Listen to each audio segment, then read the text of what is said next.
ಪ್ರಿಯರೇ, ದಿನದ ಬದುಕಿಗೊಂದು ಕ್ರಿಸ್ತನ ಈ ದನಿ ನಮ್ಮೆಲ್ಲರಿಗೂ ಪ್ರೇರಣೆ ಆಗಲಿ. ಪೂಜಾ ವಿಧಿಯ ಸಾಧಾರಣ ಕಾಲದ 19ನೇ ವಾರ, ಆಗಸ್ಟ್ 10, 2026 ಸೋಮವಾರ. ಸಂತ ಯೋವಾನನು ಬರೆದ ಪವಿತ್ರ ಶುಭ ಸಂದೇಶದಿಂದ ವಾಚನ, 12ನೇ ಅಧ್ಯಾಯ 24ರಿಂದ 28ರವರೆಗಿನ ವಚನಗಳು. ಆ ಕಾಲದಲ್ಲಿ ಯೇಸು ತಮ್ಮ ಶಿಷ್ಯರಿಗೆ ಹೀಗೆಂದರು, ನಾನು ನಿಮಗೆ ಸತ್ಯವಾಗಿ ಹೇಳುತ್ತೇನೆ, ಗೋಧಿಯ ಕಾಳು ಭೂಮಿಯಲ್ಲಿ ಬಿದ್ದು ಸಾಯದಿದ್ದರೆ ಅದು ಒಂಟಿಯಾಗಿ ಉಳಿಯುತ್ತದೆ. ಅದು ಸತ್ತರೆ ಮಾತ್ರ ಸಮೃದ್ಧಿಯಾದ ಫಲವನ್ನು ಕೊಡುತ್ತದೆ. ತನ್ನ ಪ್ರಾಣವನ್ನು ಪ್ರೀತಿಸುವವನು ಅದನ್ನು ಕಳೆದುಕೊಳ್ಳುತ್ತಾನೆ. ತನ್ನ ಪ್ರಾಣವನ್ನು ಈ ಲೋಕದಲ್ಲಿ ದ್ವೇಷಿಸುವವನು ಅದನ್ನು ನಿತ್ಯ ಜೀವಕ್ಕಾಗಿ ಕಾಯ್ದಿರಿಸಿಕೊಳ್ಳುತ್ತಾನೆ. ನನ್ನ ಸೇವೆ ಮಾಡಬೇಕೆಂದಿರುವವನು ನನ್ನನ್ನು ಹಿಂಬಾಲಿಸಲಿ. ಆಗ ನಾನಿರುವಲ್ಲಿಯೇ ನನ್ನ ಸೇವಕನೂ ಇರುತ್ತಾನೆ. ನನ್ನ ಸೇವೆ ಮಾಡುವವನು ನನ್ನ ಪಿತನಿಂದ ಸನ್ಮಾನ ಹೊಂದುತ್ತಾನೆ ಎಂದರು. ಪ್ರಭುವಿನ ಶುಭ ಸಂದೇಶ. ಕ್ರಿಸ್ತರೇ ನಿಮಗೆ ಸ್ತುತಿ ಸಲ್ಲಲಿ. ಚಿಂತನೆ. ಅಹಂಕಾರದ ಕವಚ ಕರಗಲಿ, ತ್ಯಾಗದ ಮಣ್ಣಿನಲ್ಲಿ ಸಮೃದ್ಧ ಫಲ ಮೂಡಲಿ. ಪ್ರಭು ಯೇಸು ಕ್ರಿಸ್ತರಲ್ಲಿ ಆತ್ಮೀಯರೇ, ನಾವು ಇಂದು ರಕ್ತಸಾಕ್ಷಿ ಮತ್ತು ಸೇವಾದರ್ಶಿಯಾದ ಸಂತ ಲಾರೆನ್ಸ್ ರವರ ಹಬ್ಬವನ್ನು ಆಚರಿಸುತ್ತಿದ್ದೇವೆ. ಕ್ರಿಸ್ತಶಕ 3ನೇ ಶತಮಾನದಲ್ಲಿ ರೋಮ್ನಲ್ಲಿದ್ದ ಇವರು ಚರ್ಚಿನ ಆಸ್ತಿಯನ್ನು ಬಡವರಿಗೆ ಹಂಚಿ ಕ್ರಿಸ್ತನ ಪ್ರೀತಿಯನ್ನು ಸಾರಲು ಕಬ್ಬಿಣದ ಒಲೆಯ ಮೇಲೆ ಜೀವಂತವಾಗಿ ಸುಡಲ್ಪಟ್ಟು ವೀರ ಹುತಾತ್ಮರಾದರು. ಪ್ರಿಯರೇ, ಇಂದಿನ ಶುಭ ಸಂದೇಶವು ನಮಗೆ ಸ್ವಾರ್ಥದ ಬದುಕನ್ನು ತೊರೆದು ಕ್ರಿಸ್ತನ ಪ್ರೀತಿಯಲ್ಲಿ ಕರಗಲು ನಮಗೆ ಪ್ರೇರಣೆಯನ್ನು ನೀಡುತ್ತದೆ. ಕ್ರಿಸ್ತಶಕ 258ರಲ್ಲಿ ರೋಮ್ ಚಕ್ರವರ್ತಿ ವಲೇರಿಯನ್ ಕ್ರೈಸ್ತರನ್ನು ಹಿಂಸಿಸುತ್ತಾ ರೋಮಿನ ಆರ್ಚ್ಡೀಕನ್ ಅಂದರೆ ಮುಖ್ಯ ಖಜಾಂಚಿಯಾಗಿದ್ದ ಲಾರೆನ್ಸ್ರನ್ನು ಬಂಧಿಸಿದನು. ಚಕ್ರವರ್ತಿಯು, ನಿನ್ನ ಚರ್ಚಿನ ಬಳಿ ಇರುವ ಚಿನ್ನ, ಬೆಳ್ಳಿ ಮತ್ತು ಅಪಾರ ಸಂಪತ್ತನ್ನೆಲ್ಲ 3 ದಿನದೊಳಗೆ ತಂದು ರಾಜಮನೆತನಕ್ಕೆ ಒಪ್ಪಿಸಬೇಕು ಎಂದು ಆಜ್ಞಾಪಿಸಿದನು. ಲಾರೆನ್ಸ್ ರವರು ಧೈರ್ಯವಾಗಿ ಒಪ್ಪಿಕೊಂಡರು. ಅವರು ಆ 3 ದಿನಗಳಲ್ಲಿ ಚರ್ಚಿನಲ್ಲಿದ್ದ ಸಂಪತ್ತನ್ನೆಲ್ಲ ಮಾರಿ ರೋಮ್ ನಗರದಲ್ಲಿದ್ದ ಕಡು ಬಡವರು, ಕುರುಡರು, ಕುಷ್ಠರೋಗಿಗಳು, ಅನಾಥರು ಮತ್ತು ವಿಧವೆಯರಿಗೆ ಹಂಚಿಬಿಟ್ಟರು. 4ನೇ ದಿನ ಅವರು ಎಲ್ಲ ಬಡವರನ್ನು ರಾಜನ ಅರಮನೆಯ ಮುಂದೆ ಸಾಲಾಗಿ ನಿಲ್ಲಿಸಿ ಚಕ್ರವರ್ತಿಯನ್ನು ಕರೆದು ಹೇಳಿದರು, ಇಗೋ ನೋಡು ರಾಜನೇ, ಇವರೇ ನಮ್ಮ ಚರ್ಚಿನ ಎಂದಿಗೂ ಮುಗಿಯದ ಅತಿ ದೊಡ್ಡ ಆಸ್ತಿ ಎಂಬುದಾಗಿ. ಪ್ರಿಯರೇ, ಇದರಿಂದ ಕೋಪಗೊಂಡ ಚಕ್ರವರ್ತಿ ಲಾರೆನ್ಸ್ ರವರನ್ನು ಕಬ್ಬಿಣದ ದೊಡ್ಡ ಒಲೆಯ ಮೇಲೆ ಮಲಗಿಸಿ ಜೀವಂತವಾಗಿ ಸುಡಲು ಆಜ್ಞಾಪಿಸಿದನು. ಆ ಭೀಕರ ನೋವಿನ ನಡುವೆಯೂ ಲಾರೆನ್ಸ್ ನಗುತ್ತಾ, ಒಂದು ಕಡೆ ಬೆಂದಿದೆ, ಇನ್ನೊಂದು ಕಡೆ ತಿರುಗಿಸಿ ತಿನ್ನು ಎಂದು ಧೀರ ಹಾಸ್ಯ ಮಾಡಿದರಂತೆ. ಒಂದು ಗೋಧಿಯ ಕಾಳಿನಂತೆ ಲಾರೆನ್ಸ್ ರವರು ಅಂದು ರೋಮಿನ ಮಣ್ಣಿನಲ್ಲಿ ಬಿದ್ದು ಸತ್ತರು. ಆದರೆ ಅವರ ಆ ತ್ಯಾಗದ ಫಲವಾಗಿ ಇಡೀ ರೋಮನ್ ಸಾಮ್ರಾಜ್ಯವೇ ಕ್ರಿಸ್ತನ ಪ್ರೀತಿಯನ್ನು ಒಪ್ಪಿಕೊಳ್ಳುವಂತಾಯಿತು. ಪ್ರಿಯರೇ, ಭೌತಿಕ ಸಿರಿ ಸಂಪತ್ತುಗಳಿಗಿಂತ ಬಡವರ ಸೇವೆಯೇ ಚರ್ಚಿನ ನಿಜವಾದ ಆಸ್ತಿ. ಕ್ರಿಸ್ತನ ಪ್ರೀತಿಗಾಗಿ ನಮ್ಮ ಸ್ವಾರ್ಥದ ಜೀವನವನ್ನು ತ್ಯಾಗದ ಮಣ್ಣಿನಲ್ಲಿ ಕೊಳೆಸಲು ಸಿದ್ಧರಾದಾಗ ಮಾತ್ರ ಅದು ಇಡೀ ಸಮಾಜದಲ್ಲಿ ರಕ್ಷಣೆಯ ಸಮೃದ್ಧ ಫಲವನ್ನು ನೀಡುತ್ತದೆ.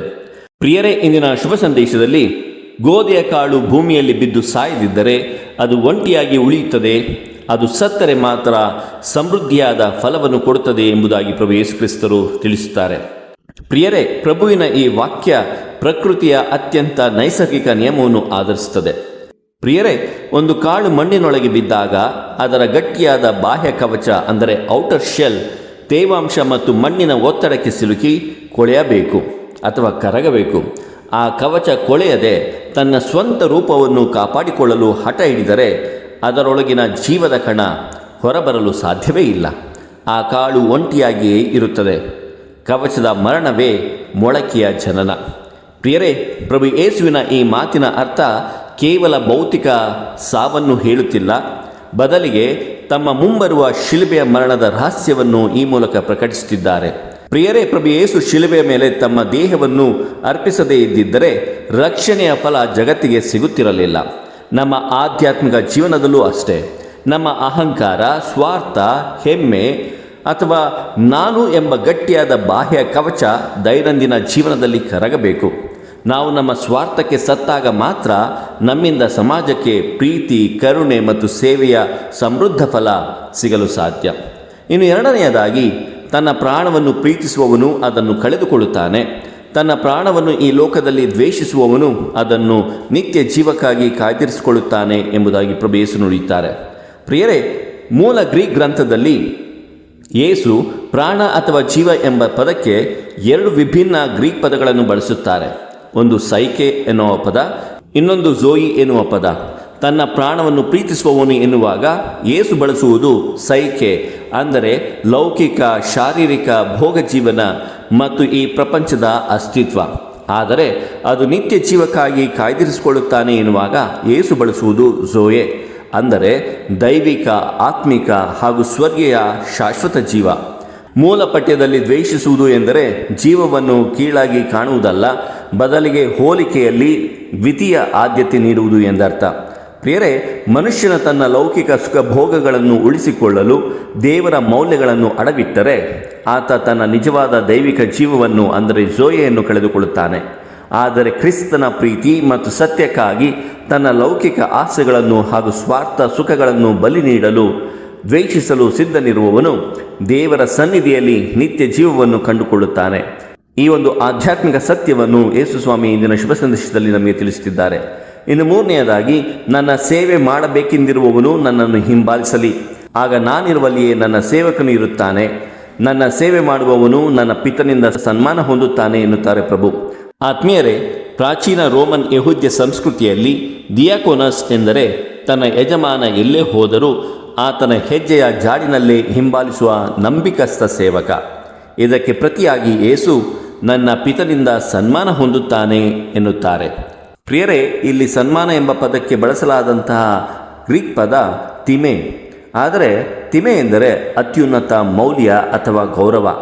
ಸಾಧಾರಣವಾಗಿ ಯಜಮಾನನು ದಾಸನಿಗೆ ಸನ್ಮಾನ ಮಾಡುವುದಿಲ್ಲ. ಆದರೆ ಇಂದಿನ ಶುಭ ಸಂದೇಶದಲ್ಲಿ ಪ್ರಭು ಯೇಸು ಕ್ರಿಸ್ತರು ತನ್ನ ತಂದೆಯೇ ಆತನಿಗೆ ಗೌರವ ನೀಡುತ್ತಾರೆ ಎಂಬುದಾಗಿ ತಿಳಿಸುತ್ತಾರೆ. ಕ್ರಿಸ್ತನ ಸೇವಕನಾಗುವುದು ಎಂದರೆ ಆಡಂಬರದ ಹುದ್ದೆಯನ್ನು ಹೊರುವುದಲ್ಲ, ಬದಲಿಗೆ ಯೇಸು ನಡೆದ ಕಷ್ಟದ, ತ್ಯಾಗದ ಮತ್ತು ಶಿಲುಬೆಯ ಹಾದಿಯಲ್ಲೇ ಪ್ರಭುವನ್ನು ಹಿಂಬಾಲಿಸುವುದು.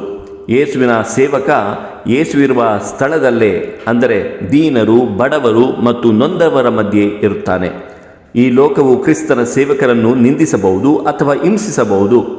ಅದನ್ನೇ ನಾವು ಸಂತ ಲಾರೆನ್ಸ್ ರವರ ಜೀವನದಲ್ಲಿಯೂ ಕಾಣುತ್ತೇವೆ.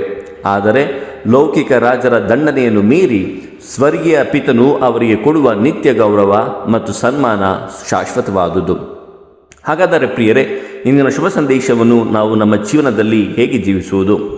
ಇಂದು ನಾವು ನಮ್ಮ ಕೌಟುಂಬಿಕ ಜೀವನದಲ್ಲಿ ಅಥವಾ ಕಚೇರಿಗಳಲ್ಲಿ ನಾನೇ ಶ್ರೇಷ್ಠ, ನನ್ನ ಆಸೆಗಳೇ ಮುಖ್ಯ ಎಂಬ ಅಹಂನ ಕವಚದೊಳಗೆ ಬದುಕುತ್ತಿದ್ದೇವೆ. ಇಂದಿನ ವಾಚನ ನಮಗೆ ಎಚ್ಚರಿಸುತ್ತದೆ.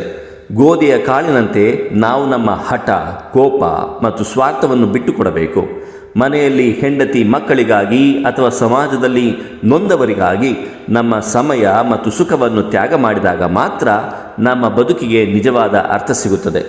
ಎರಡನೆಯದಾಗಿ, ಸಂತ ಲಾರೆನ್ಸ್ ಅಂದು ಬಡವರನ್ನು ಚರ್ಚಿನ ಆಸ್ತಿ ಎಂದರು. ಇನ್ನು ನಾವು ಸಹ ಚರ್ಚಿನ ಭವ್ಯ ಕಟ್ಟಡಗಳು ಅಥವಾ ಬ್ಯಾಂಕ್ ಬ್ಯಾಲೆನ್ಸ್ ನೋಡಿ ಹೆಮ್ಮೆ ಪಡುವುದಕ್ಕಿಂತ ಹೆಚ್ಚಾಗಿ ನಮ್ಮ ಸುತ್ತಮುತ್ತಲಿರುವ ಕಡು ಬಡವರು, ರೋಗಿಗಳು ಮತ್ತು ಒಂಟಿತನ ಅನುಭವಿಸುತ್ತಿರುವ ವೃದ್ಧರ ಕಡೆಗೆ ಗಮನ ಹರಿಸಬೇಕು. ಅವರಿಗೆ ಸಹಾಯ ಮಾಡುವುದೇ ದೇವರಿಗೆ ಸಲ್ಲಿಸುವ ನಿಜವಾದ ಸೇವೆ. ಇನ್ನು ಕೊನೆಯದಾಗಿ, ನಮ್ಮ ಜೀವನದಲ್ಲಿ ಕಾಯಿಲೆ, ಆರ್ಥಿಕ ನಷ್ಟ ಅಥವಾ ವಿರೋಧಗಳು ಬಂದಾಗ ನಾವು ಧೃತಿಗೆಡಬಾರದು. ಸಂತ ಲಾರೆನ್ಸ್ ರವರು ಒಲೆಯ ಮೇಲಿದ್ದು ಕ್ರಿಸ್ತರನ್ನು ಸ್ತುತಿಸಿದಂತೆ ನಾವು ಸಹ ನಮ್ಮ ಕಷ್ಟಗಳ ನಡುವೆ ಧೈರ್ಯವನ್ನು ಕಳೆದುಕೊಳ್ಳದೆ, ಯೇಸುವೆ, ಈ ಕಷ್ಟದ ಮಣ್ಣಿನಲ್ಲಿ ನಾನು ಕರಕುತ್ತಿದ್ದರೂ ನಿನ್ನ ಪ್ರೀತಿಯ ಫಲವನ್ನು ನೀಡುವಂತೆ ನನ್ನನ್ನು ಆಶೀರ್ವದಿಸು ಎಂದು ಪ್ರಾರ್ಥಿಸಬೇಕು. ಪ್ರಿಯರೇ, ಕ್ರಿಸ್ತನನ್ನು ಹಿಂಬಾಲಿಸುವುದು ಎಂದರೆ ಸುಖದ ಸುಪ್ಪತ್ತಿಗೆ ಅಲ್ಲ, ಬದಲಿಗೆ ಇತರರ ಒಳಿತಿಗಾಗಿ ಸಾಯುವ ಗೋಧಿಯ ಕಾಳಿನಂತಾಗುವುದು. ಸಂತ ಲಾರೆನ್ಸ್ ಅವರ ಜೀವಮಾನದ ಸಾಕ್ಷ್ಯವು ನಮಗೆ ನೆನಪಿಸುವಂತೆ ಲೌಕಿಕ ಸಿರಿತನಕ್ಕಿಂತ ಬಡವರಲ್ಲಿ ಕ್ರಿಸ್ತನನ್ನು ಕಂಡು ಸೇವಿಸುವುದೇ ಧರ್ಮದ ಶ್ರೇಷ್ಠವಾಗಿದೆ. ಗೋಧಿಯ ಕಾಳಿನಂತೆ ನಮ್ಮ ಸ್ವಾರ್ಥ, ಅಹಂಕಾರಗಳನ್ನು ಮಣ್ಣು ಮಾಡೋಣ, ಕಳೆದುಕೊಳ್ಳೋಣ, ಕರಗಿಸೋಣ. ಸಂತ ಲಾರೆನ್ಸ್ ಅವರಂತೆ ಬಡವರನ್ನು ಪ್ರೀತಿಸುತ್ತಾ ಕ್ರಿಸ್ತನ ಸತ್ಯ ಸೇವಕರಾಗಿ ಬದುಕಿ ಸ್ವರ್ಗದ ಪಿತನ ನಿತ್ಯ ಸನ್ಮಾನಕ್ಕೆ ಪಾತ್ರರಾಗೋಣ. ದೇವರು ನಮ್ಮೆಲ್ಲರನ್ನು ಆಶೀರ್ವದಿಸಲಿ. ಇದು ಧ್ವನಿ ಮಾಧ್ಯಮ ಮನೆಯ ಕೊಡುಗೆ. ಧ್ವನಿ ವಂದನೆಯ ಸ್ವಾಮಿ ಶಾಂತಕುಮಾರ್, ಬೆಂಗಳೂರು ಮಹಾಧರ್ಮ ಕ್ಷೇತ್ರ. ಪ್ರಿಯರೇ, ಈ ಚಾನೆಲ್ ಅನ್ನು ಸಬ್ಸ್ಕ್ರೈಬ್ ಮಾಡಿ ಪ್ರತಿದಿನ ದೇವರ ವಾಕ್ಯವನ್ನು ಆಲಿಸುತ್ತಾ ಅದನ್ನು ಇತರರೊಂದಿಗೆ ಹಂಚಿಕೊಳ್ಳಲು ನಮಗೆ ನೆರವಾಗಿರಿ. ಧನ್ಯವಾದಗಳು.